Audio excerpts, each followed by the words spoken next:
Welcome to our deep dive today. We are going to be exploring 16th century Anabaptism. Wow.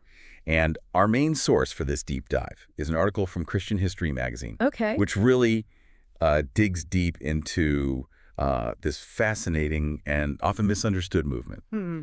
So imagine, if you will, Europe, right in the middle of the Protestant Reformation.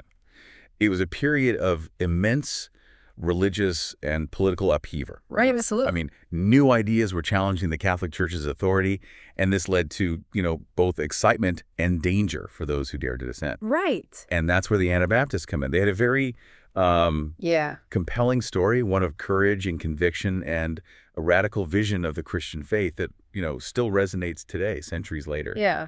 What's particularly intriguing about the Anabaptists is that they emerged during this time of intense change. Right. And they offered a distinct perspective on faith and the role of the church in society. Exactly. And their very name, Anabaptist, meaning one who baptizes again, kind of hints at one of their most controversial beliefs, right? Oh, yeah. Adult baptism. Why was this practice considered so radical? And what did it reveal about their understanding of, faith? Well, to grasp the significance of adult baptism for the Anabaptists, we need to consider the prevailing views at the time. Okay. Both the Catholic Church and many Protestant reformers believed that infant baptism was essential, a sacrament that cleansed infants of original sin and welcomed them into the Christian community. Right. The Anabaptists, however, they challenged this long-held tradition. They did. They were pretty radical. They argued that baptism should be a conscious, informed decision Right. made by adults who Yeah. understood and embraced the faith. Gotcha. So this emphasis on personal commitment and a mature understanding of faith was really central to their identity. So for them, baptism wasn't just like a ritual. Yeah. It was a public declaration of faith. Exactly. It was a deliberate step taken by individuals who were ready to commit to a life of discipleship. It's fascinating how this seemingly simple act of rebaptism challenged the very foundation of religious authority and social norms. It really was, yeah. So this brings us to the roots of the movement. How did Anabaptism emerge from the broader context of the Protestant Reformation? Well, Anabaptism, in essence, sprung from the Swiss Reformation, Okay. led by Huldrych Zwingli in Zurich. Okay. What's interesting is that several future Anabaptist leaders, like Conrad Grebel and Felix Manz, Okay. initially aligned themselves with Zwingli. Okay, so they were kind of on board at first. Yeah. They were drawn to his reforms, but ultimately diverged on a crucial issue, the role of the city council in religious affairs. So that's where the rift began, a clash of ideologies regarding the relationship between church and state. Could you elaborate on this point of contention? Certainly. So Zwingli believed that the city council, being composed of Christians, Okay. should have a significant hand in guiding religious reforms. This notion was firmly rejected by Grebel, Manz, and others, All right. who advocated for a separation of church and state. I see. They envisioned a church that was independent of political control. Wow. A pretty radical concept in an era where religious and political authority were deeply intertwined. It's almost like they were planting the seeds of religious freedom as we understand it today, right? Yeah, for sure. This idea that matters of faith should be personal, not dictated by the state. Absolutely. Can you tell us more about these early Anabaptist leaders who dared to, challenge the status quo? Sure. What motivated them to take such a risky stand? Well, Conrad Grebel, a scholar from a prominent Zurich family, and Felix Manz, an eloquent preacher, were both deeply committed to a vision of a church based on, voluntary discipleship and a life lived in accordance with Christ's teachings. They believed that true faith couldn't be imposed, Right. but had to spring from the heart, from a personal understanding of the gospel. This conviction led them to break with Zwingli and ultimately risk everything for their beliefs. Their story really underscores the courage and conviction that fueled the Anabaptist movement. They were willing to challenge those in power, even when it meant facing persecution and imprisonment. It's a powerful reminder of the price many paid for religious freedom throughout history. It is. Speaking of turning points, is there a particular event that marked a decisive break with Zwingli and the birth of the Anabaptist movement as we know it? Yes, absolutely. So, this tension and ideological clash culminated in a clandestine meeting on January 21st, 1525, in Zurich. Okay. The secrecy surrounding this gathering speaks volumes about the risks involved. So, picture a small group of men, right, gathered in Felix Manz's house, knowing that their actions could have dire consequences. Wow, it must have been a pivotal moment filled with both anticipation and trepidation. What transpired during this meeting that set the Anabaptist movement in motion? Well, this meeting marked their formal break with Zwingli and the traditional church. The group, in a bold act of defiance, decided to practice adult baptism, Oh, wow. symbolizing their commitment to a church free from state control. It was a momentous occasion, the birth of the first free church in Europe. This act of rebaptism was a powerful statement, a visible rejection of the established order, and a proclamation of their commitment to a new way of being Christian. What a bold and courageous decision. This act of rebaptism was more than just a symbolic gesture. It was a public declaration of their beliefs and a challenge to the very structure of power in 16th century Europe. It's understandable why they chose to meet in secrecy. What were the immediate consequences of this decision? Right. Did they face any repercussions for their actions? Well, unfortunately, their courageous act came at a significant personal cost. They faced immediate persecution and imprisonment. They were deemed heretics and threats to the established social order. Their story exemplifies the challenges faced by those who dared to challenge the status quo during the Reformation. It's a tragic but also inspiring reminder of the courage it takes to stand up for one's beliefs, even in the face of such adversity. Despite the persecution, their ideas began to spread rapidly beyond Zurich. Can you tell us more about the Anabaptist movement's expansion and the key figures who emerged during this early period? Absolutely. Anabaptism, fueled by the conviction of its adherents, spread rapidly beyond Switzerland, reaching South Germany, Austria, and even the Netherlands. Wow. It's a testament to the power of their message and the dedication of those who carried it. Yeah. Now, in terms of influential figures, we have, of course, Conrad Grebel and Felix Manz, Okay. the early leaders who tragically faced persecution and death for their beliefs. Right. But their legacy lived on. Mhm. Then there's Hans Denk, a charismatic figure in South Germany who emphasized love and tolerance as central to the Christian faith. It's interesting how these different personalities shaped the movement in its early stages. The fact that they emerged from diverse backgrounds speaks to the broad appeal of the Anabaptist message. Were there other key figures who contributed to the movement's growth and development during this period? Oh, most definitely.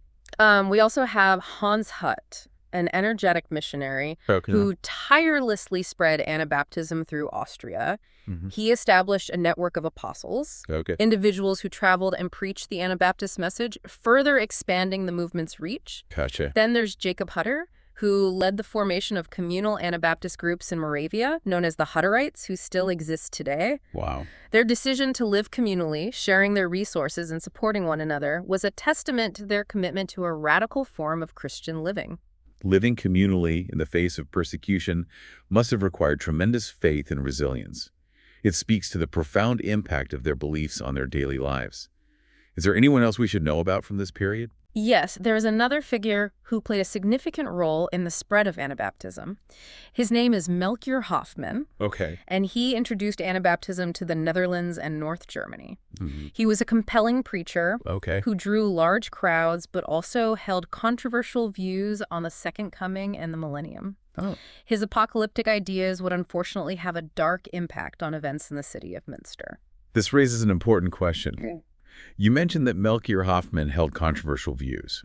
How did these views differ from the more peaceful and nonviolent teachings that we often associate with Anabaptism? That's a crucial point. While the majority of Anabaptists embraced nonviolence as a core tenet of their faith, Hoffman's teachings veered into a more apocalyptic and, at times, militant direction. Oh. He believed that Strasbourg was destined to become the new Jerusalem, a city where Christ would establish his millennial reign. This idea, unfortunately, resonated with certain radical elements within the Anabaptist movement, leading to a series of tragic events that would forever alter the course of Anabaptist history. That brings us to the Münster Rebellion, a dark chapter in Anabaptist history. Could you elaborate on the events that unfolded in Münster and how Melchior Hoffman's teachings played a role in this tragic episode? Certainly. Hoffman's apocalyptic ideas about Strasbourg being the New Jerusalem had a ripple effect, influencing events in Minster. Unfortunately, these ideas were taken to extremes by radical leaders like Jan Mathis and Jan van Leyden, who seized control of the city in 1534. They instituted a theocratic regime, a system of government where religious leaders held absolute power. So these leaders essentially twisted Hoffman's teachings to justify their own power grab and the establishment of a theocracy in Minster. Yes, their interpretation of Hoffman's ideas was selective and ultimately served their own ambitions. They instituted a reign of terror, forcing citizens to conform to their strict religious code. They imposed forced baptisms, a perversion of the Anabaptist belief in adult baptism as a voluntary act of faith. Wow. They even introduced polygamy, claiming it was sanctioned by Scripture. It's a grim reminder of how religious fervor, when manipulated and distorted, can be used to justify violence and oppression. So these leaders, Mathis and Van Leyden, essentially hijacked the Anabaptist movement in Minster, using it as a cover for their own power grab. That's a fair assessment. The events in Minster were a tragic departure from the core tenets of Anabaptism, particularly their commitment to peace and nonviolence. The vast majority of Anabaptists condemned the Minster Rebellion, viewing it as a perversion of their beliefs. It's important to emphasize that the Minster Rebellion was an aberration, a tragic exception to the Anabaptist commitment to peace. It's a stark contrast to the teachings of figures like Conrad Grebel and Felix Manz, who advocated for a separation of church and state and a life lived in accordance with Christ's message of love and forgiveness. Absolutely. And it's in the aftermath of this tragedy that a new leader emerges, a figure who would play a pivotal role in restoring the reputation of the Anabaptist movement and guiding it towards a path of peace and reconciliation. His name is Menno Simons, and his story marks a turning point in Anabaptist history. And it's in the aftermath of this tragedy that a new leader emerges, a figure who would play a pivotal role in restoring the reputation of the Anabaptist movement and guiding it towards a path of peace and reconciliation. His name is Menno Simons, and his story marks a turning point in Anabaptist history. Menno Simons, a name synonymous with the Mennonite tradition. His story is particularly intriguing because he enters the scene at a critical juncture for the Anabaptists. The Minster Rebellion had cast a long shadow over the movement, associating it with violence and fanaticism. What was it about Menno Simons that made him such a crucial figure in reshaping the trajectory of Anabaptism? Well, Menno Simons was a former Catholic priest from the Netherlands. Deeply troubled by the events in Winster, he renounced Catholicism and joined the Anabaptist movement around 1536. What set him apart was his unwavering commitment to nonviolence, his ability to organize and unify, and his profound theological insights. It seems like the Anabaptist movement needed a figure like Menno Simons at this point in their history, right? Mhm. Someone who could articulate a clear vision of their beliefs and distance them from the extremism that had taken root in Minster. Can you tell us more about his efforts to consolidate nonviolent Anabaptism and how he went about rebuilding the movement's reputation? Menno Simons was a gifted writer and organizer. He traveled extensively, preaching and writing, emphasizing the Anabaptist beliefs in adult baptism, pacifism, and the separation of church and state. But he went beyond simply reiterating existing ideas. He brought a depth of theological understanding that helped to systematize Anabaptist beliefs and provide a coherent framework for their faith. So he wasn't just a charismatic leader, but also a theologian who helped to solidify the intellectual foundation of Anabaptism. Precisely. He provided much-needed theological clarity at a time when the movement was grappling with internal divisions and external pressures. He argued that true discipleship meant following Christ's example of love and non-resistance, even in the face of persecution. His writings and teachings resonated deeply with many Anabaptists who saw in him a beacon of hope and a path forward. It's fascinating how he emerged as a leader during this turbulent period and helped to steer the movement towards a more peaceful and unified direction. Did his efforts have a lasting impact on the Anabaptist movement? How did his leadership shape the development of what we now know as Mennonite communities? Oh, his influence was profound. Under his leadership, Anabaptist congregations began to organize more formally, adopting a shared confession of faith and a commitment to nonviolence. His followers became known as Mennonites, a testament to his enduring legacy. Mennonite communities spread across Europe, finding refuge in places like the Netherlands, where they were eventually granted a degree of tolerance. So, thanks to Menno Simons' leadership, the Anabaptist movement not only survived the crisis of Minster, but actually flourished. His emphasis on nonviolence and community laid the foundation for the Mennonite tradition that continues to thrive today. Exactly. He's a crucial figure in understanding how Anabaptism transitioned from a fragmented and often persecuted movement into a more organized and enduring expression of the Christian faith. But it's important to remember that he wasn't working in isolation. There were other figures who also played a vital role in shaping the future of Anabaptism. One such individual is Pilgrim Marpeck. Okay, tell us more about Pilgrim Marpeck. How did his contributions complement those of Menno Simons? Was he equally committed to nonviolence and a separation of church and state? Pilgrim Marpeck, like Menno Simons, was deeply committed to nonviolence and the separation of church and state. But his background was quite different. He was a civil engineer by profession and approached theological matters with a practicality and emphasis on lived experience that resonated with many. That's an interesting contrast to Menno Simons, who came from a clerical background. What were some of Pilgrim Marpeck's key teachings or areas of emphasis that distinguished him from other Anabaptist leaders? He was particularly concerned with promoting unity within the Anabaptist movement, which, as we've seen, was prone to fragmentation. He stressed the importance of love, patience, and avoiding harsh judgment within the church. He believed that disagreements were inevitable, but should be handled with grace and a spirit of understanding. It sounds like he was advocating for a more compassionate and tolerant approach to dealing with differences within the Anabaptist community. This seems particularly relevant after the divisive events of Minster, which had created rifts and suspicions within the movement. How did his emphasis on unity and understanding contribute to the development of Anabaptist thought and practice? His emphasis on unity and love helped to heal the wounds left by Minster and foster a sense of shared identity among Anabaptists.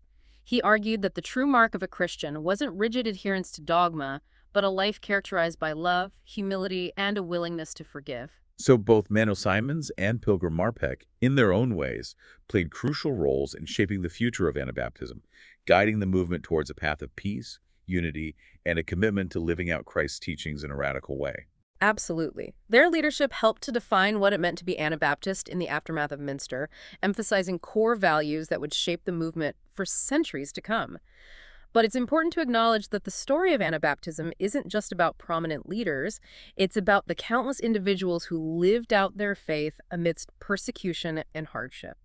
Yes, it's easy to focus on the big names, but the real story of any movement lies in the lives of ordinary people who embrace its ideals and live them out on a daily basis. Can you give us a glimpse into the lives of these everyday Anabaptists? What were some of the challenges they faced as they sought to live out their faith in a hostile world? Anabaptists faced persistent persecution throughout Europe.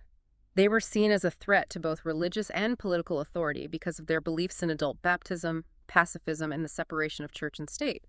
They were imprisoned, tortured, and even executed for their beliefs. Welcome back to our deep dive into Anabaptism. We've gone from their beginnings in 16th century Europe to the emergence of Menno Simons and Pilgrim Marpeck, who helped shape the movement towards nonviolence and community. But now, as we wrap up, let's look at the lasting impact of Anabaptist ideas. What is it about their vision that continues to resonate with us centuries later? That's a really interesting question. It's remarkable to think about how the Anabaptists, a group that was often marginalized and persecuted, had such a profound and lasting influence on Christian thought. Their ideas, once seen as so radical and even dangerous, are now embraced by many denominations. They're shaping how we understand faith, the church, and our place in society. You pointed out how relevant Anabaptist thought still is today. Can you tell us a little more about some of those key principles that still resonate with Christians today? What parts of their vision are especially relevant in our modern world? Of course. Let's start with their emphasis on adult baptism. Most Christian denominations today practice infant baptism, but that Anabaptist focus on a conscious decision to follow Christ. It still challenges us to really think about what faith and commitment mean. It's a reminder that being a Christian is not just about tradition, it's about making a choice to embrace a certain way of life. So, the Anabaptist view of baptism is still relevant today, making us re-examine our own understanding of faith and commitment. What about their stance on the separation of church and state? How does that principle resonate with us today? In a time when the relationship between religion and politics is still so debated, the Anabaptist idea of separating church and state is more relevant than ever. They warn us about the dangers of mixing religious and political power. Instead, they advocate for a society where people are free to practice their faith without any pressure or interference from the state. And this is especially important in a world where religious freedom is threatened in so many places. It reminds us that the right to believe and practice our faith without fear of persecution is a fundamental part of a fair and just society. Are there any other parts of the Anabaptist legacy that you find particularly compelling or challenging for Christians today? Definitely. Their commitment to nonviolence is a powerful critique of the violence and militarism that we still see in the world. In a time of so much conflict and where violence is often seen as the answer, their pacifism forces us to look for peaceful ways to resolve conflict. They remind us that Jesus called his followers to be peacemakers, not to engage in war, and that true discipleship means being willing to resist violence, even when it seems easier or more practical to resort to it. Their pacifism wasn't just a passive stance, right? It seems like their commitment to nonviolence was connected to a larger vision of social justice, a call to actively work towards making society better. Would you say that's accurate? That's a great point. The Anabaptists understood that peace wasn't just the absence of conflict, but the presence of justice. To achieve true peace, they believed you had to address the things that cause violence: poverty, oppression, inequality. So their commitment to nonviolence went hand in hand with a commitment to social justice and working to make sure everyone in society is treated fairly. That view of social justice seems very progressive, especially for their time.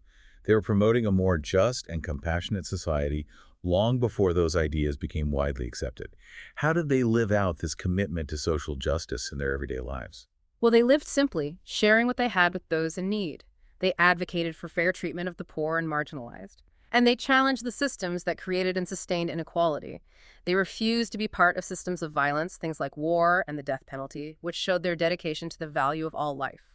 Their actions spoke louder than words. They challenged the status quo and showed the world a different way of living. It's really inspiring to see how their commitment to peace and justice wasn't just talk, it was action. And those actions aimed to make a real difference in people's lives. Their legacy challenges us to really examine our own roles in creating a more just and equitable world. As we wrap up our deep dive into Anabaptism, do you have any final thoughts or reflections?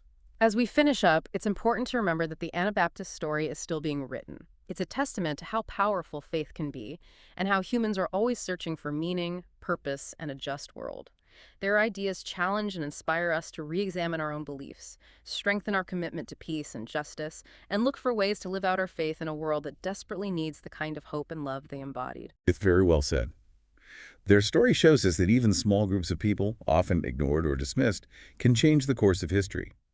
And ideas rooted in compassion, justice, and a commitment to following Christ's teachings can offer hope in a world that often feels dark and uncertain. Thank you for being with us on this journey as we dove deep into the fascinating world of Anabaptism.